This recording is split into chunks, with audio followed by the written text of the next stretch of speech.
Sejam bem-vindos ao canal Terror e Nonsense. Aqui vão encontrar histórias diretas do baú maldito. É recomendável ouvi-las com fone de ouvido. Não deixe de curtir e nos seguir aqui, ajuda bastante o nosso canal. Vamos para as histórias.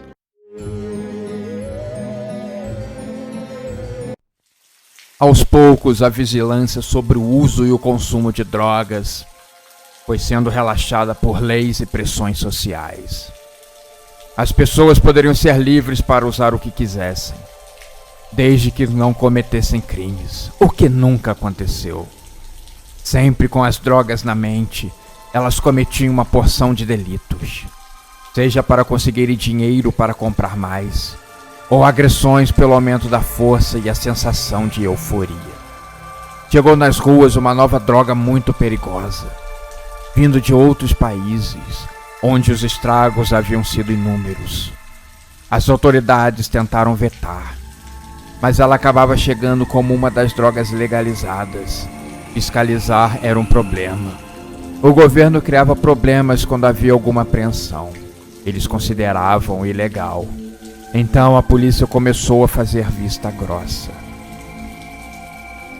Mas se tem uma coisa que a classe política odeia, era quando a receita diminuía. Não havia mais dinheiro para pagar os seus luxos. Isso deixava eles desesperados e com raiva. Não adianta cobrar mais impostos. O povo já estava sufocado até o pescoço. Não aguentariam mais um. O que acontecia é que as ruas das principais cidades do país estavam tomadas por zumbis. Dependentes das drogas pesadas, eles criavam confusão, roubavam comerciantes que aos poucos foram fechando suas lojas. Quem tinha condições levava o seu dinheiro para outro país. O sistema de saúde também andava saturado. A droga causava necrose na pele, amputações diárias, pessoas que perdiam membros, já não trabalhavam, e aí sim não teriam mais condições de trabalhar e gerar receita para o governo. Pelo contrário, passavam a receber benefícios, o que encarecia ainda mais o Estado, que, como sempre, é ineficiente para as coisas mais simples, e dirá para as coisas mais complicadas. O presidente atual tinha medo de mexer nessas leis já estabelecidas e ser visto como linha dura e conservador. Proibir novamente as drogas? Ficou louco, falariam as pessoas. O que acontece é que os problemas aumentavam e soluções drásticas eram necessárias. Certo dia ele descia as escadas do palácio presidencial e deu de cara com um homem apenas de cueca, caído no chão, olhando para o nada, as duas pernas podres, exalando um fedor horrível. O presidente correu para o carro, querendo se afastar daquele horror o mais rápido possível. Percorrendo as ruas da cidade, viu que elas estavam tomadas de pessoas assim. Jovens estudantes, homens que outrora foram médicos, advogados, engenheiros e etc. Literalmente correndo de um lado para o outro, imundos, com pernas e braços podres, mostrando dentes amarelados. Uma decadência horrível. Até crianças viviam nesses ambientes insalubres. O presidente, naquele mesmo dia, chegou em casa e disse que aquela situação não poderia continuar. E ele lançou uma lei que mudaria isso. Voltou a proibir as drogas mais perigosas e que agora a tolerância seria zero. As pessoas em situação de zumbis na rua seriam retiradas e levadas a centros especializados de desintoxicação e reabilitação. Vários órgãos dos direitos humanos brigaram, mas a população em peso estava de acordo com o presidente. A sua popularidade muito abatida voltou a crescer. Vários deputados e senadores apoiaram sua decisão. Precisavam de uma melhor arrecadação e ficar de boa com os eleitores. O ano seguinte era de eleição. Depois que os centros de apoio ficaram prontos, era hora de mandar os policiais para as ruas, combater os drogados e os levar de forma compulsória para a desintoxicação. Na maioria das cidades, tudo correu da forma mais ordenada possível. Um confronto aqui, outra briga ali, alguns pequenos protestos isolados, mas nada que comprometesse a operação. O ponto-chave foi logo a capital, e ali o problema foi grave. A capital, que já fora a cidade mais bonita do continente, sofria com os milhares de zumbis, que sujavam as ruas, roubavam e faziam baderna. Um grupo enorme de policiais e suas viaturas chegaram no principal centro para recolher essas pessoas. Ali também se concentrava a maior parte da imprensa e dos grupos contrários a essa remoção. Os usuários de drogas, inflamados pela presença desses grupos e pela imprensa, fizeram um jogo duro contra a remoção. Começaram a morder, brigar, se debater, jogar pedras nos policiais e, pouco a pouco, tentavam acalmar a multidão. Depois que os primeiros foram recolhidos e um ônibus saiu para o centro de reabilitação, uma briga generalizada começou. Os policiais começaram a se afastar um pouco, até que um homem completamente alucinado pelas drogas pulou em cima de um policial e o mordeu no pescoço. Assustado e com medo, esse policial puxou o gatilho da sua arma, matando uma dessas pessoas imediatamente. Revolta popular. Os drogados indignados partiram para cima dos policiais. Encurralados, eles correram para dentro de um galpão abandonado e ficaram lá, assustados, rezando, torcendo para que a turba fosse embora. Um policial bateu no rosto do outro. Ficou maluco de atirar? Aquilo ali pode não parecer, mas ainda é um ser humano. O policial que tinha atirado abaixou a cabeça e começou a choramingar. A imprensa filmava tudo. A morte do usuário de drogas já estava repercutindo no país todo. Pouco a pouco, a porta principal do armazém começou a ceder, até cair por completo. Uma turba alucinada, armada com facas, pedras, entre outros objetos cortantes, entrou correndo no galpão para matar aqueles policiais. Eles não tiveram outra escolha a não ser abrir fogo. Pouco tempo depois, quando as eleições chegaram, o atual presidente ficou em último lugar. Sua popularidade chegou ao fundo do poço. O seu plano de retirar os drogados tinha acabado em um banho de sangue. Os policiais que haviam sobrevivido e que tinham participado da ação, todos eles foram condenados e vão passar o resto dos dias na cadeia. Os centros urbanos continuaram invadidos por uma legião de usuários das drogas mais pesadas. Uma legião de zumbis. Agora chegou uma nova droga no mercado e que dizem que ainda ela é pior do que a anterior.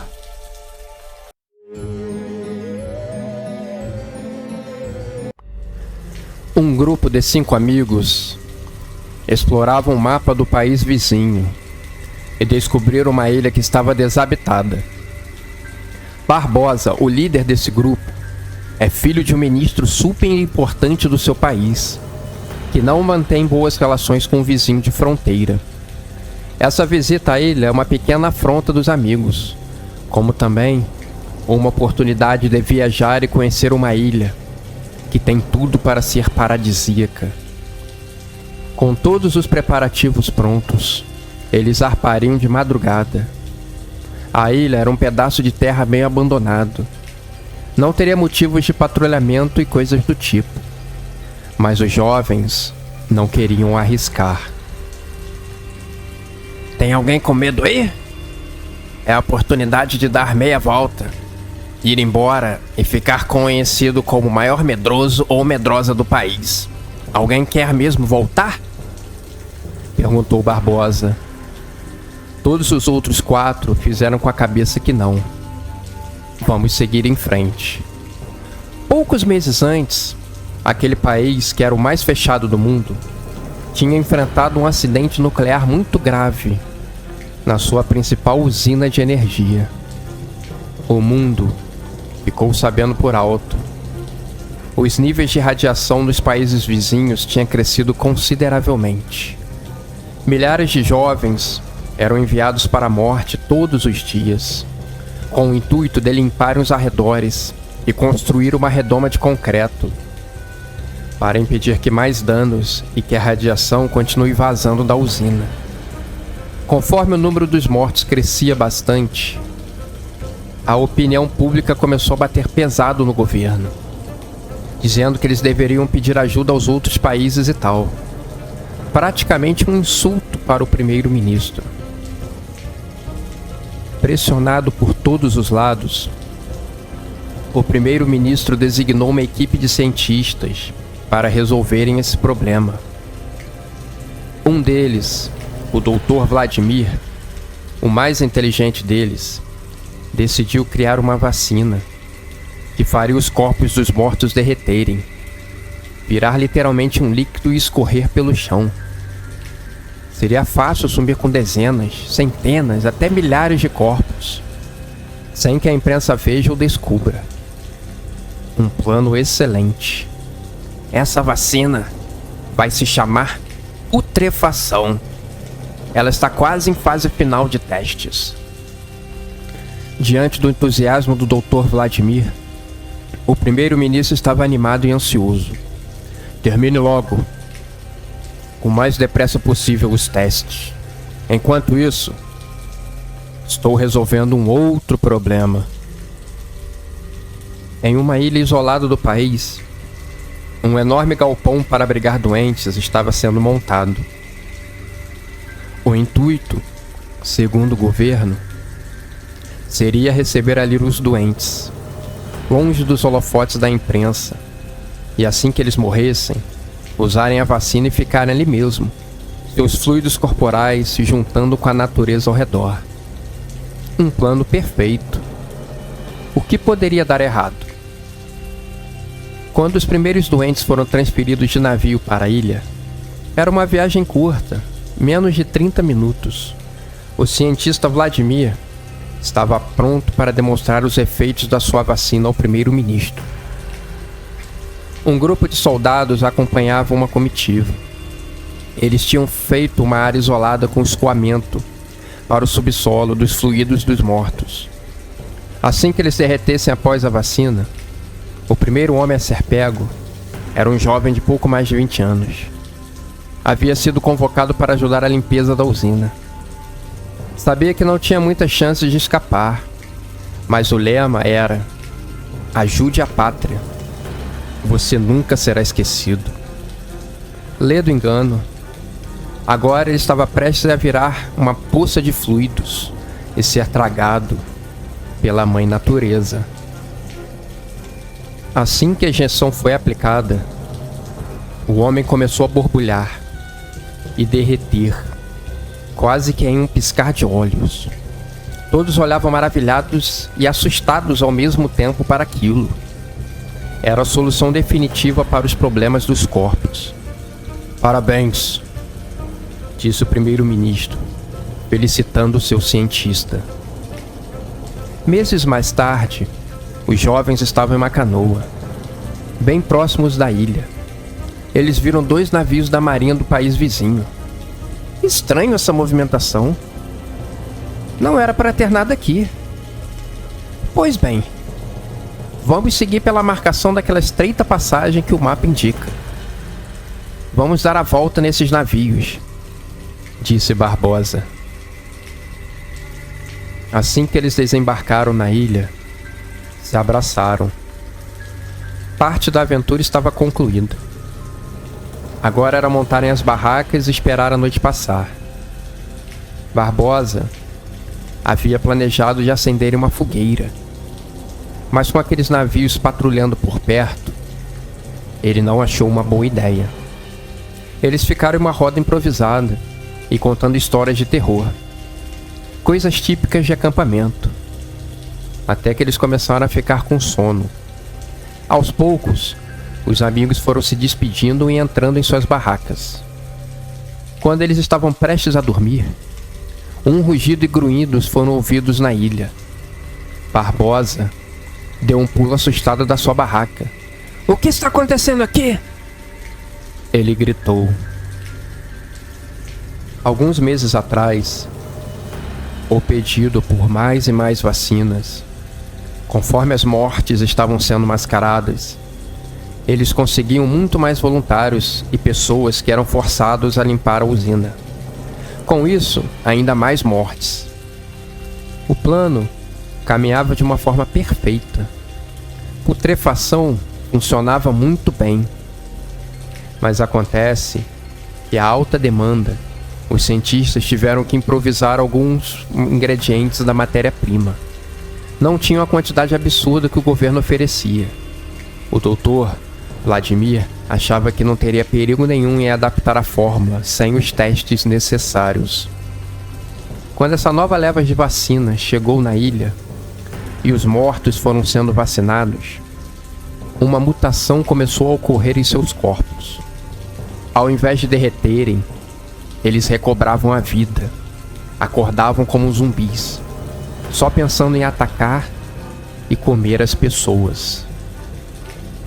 Conforme os zumbis atacaram os doentes e os mordendo, mais zumbis levantavam das camas. Soldados foram atacados e mortos.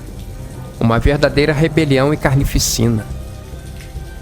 Mais tarde, sabendo do que havia acontecido na ilha, o primeiro-ministro mandou prender Vladimir e isolarem para sempre aquela ilha. "Daqui a algum tempo, os zumbis vão morrer de fome. Deixem eles lá." O primeiro-ministro estava um pouco abalado por não poder mais esconder as mortes, mas ele conseguiu fazer por um tempo necessário. A pressão da imprensa havia diminuído e a usina estava quase limpa e segura. A sua reeleição estava encaminhada. Ele mandou que alguns navios vigiassem a ilha. Zumbi no nada, mas ele não queria correr esse risco. No acampamento, Barbosa gritou quando uma horda de zumbis pularam em cima deles. Com um pedaço de pau, ele conseguiu empurrar um zumbi que estava em cima dele. Ele viu os seus amigos sendo devorados e nada pôde fazer. A única coisa que ele conseguiu pensar era pular na água e pedir ajuda aos navios. Quando ele levantou os braços perto de um dos navios, um dos homens que estava ali logo imaginou que pudesse ser um zumbi nadando, e não pensou duas vezes antes de abrir fogo e matar o pobre Barbosa. Essa morte poderia iniciar um problema diplomático.